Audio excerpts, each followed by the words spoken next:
हमारे पैरों के नीचे मिट्टी की परतों में एक व्यस्त दुनिया छिपी हुई है, चींटियों का साम्राज्य।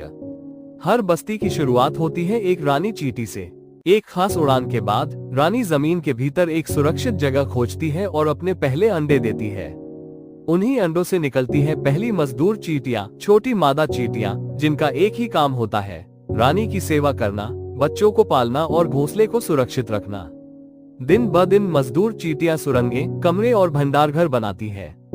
कुछ भोजन जुटाती है, बीज, रोटी के टुकड़े या मरे हुए कीड़े। कुछ सैनिकों की तरह पहरेदारी करती हैं, जो अपने परिवार की रक्षा के लिए काटने या डंक मारने तक को तैयार रहती है। चींटियां असली टीम वर्क की उस्ताद होती है। जब कोई चींटी भोजन ढूंढ लेती है तो वो फेरोमोन की गंध छोड़ देती है। जल्द ही सैकड़ों चींटियां उस रास्ते पर चल पड़ती हैं और अपने से कई गुना बड़ा खाना उठा लाती है। हमें यह अव्यवस्था लगती है, लेकिन असल में हर चींटी अपना काम पूरी तरह जानती है। बस्ती के भीतर रानी कई सालों तक जीवित रह सकती है और हजारों लाखों अंडे देती है। मजदूर चींटियों की उम्र छोटी होती है, लेकिन वे कभी काम करना बंद नहीं करती।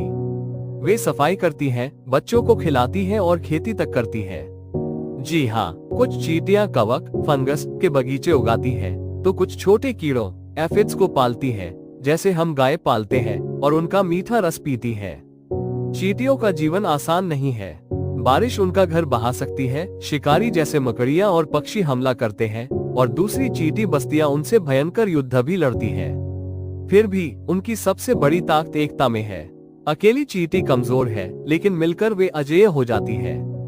इस तरह चींटियों की कहानी केवल जीने की नहीं, बल्कि सहयोग, अनुशासन और एकजुट होकर काम करने की शक्ति की कहानी है।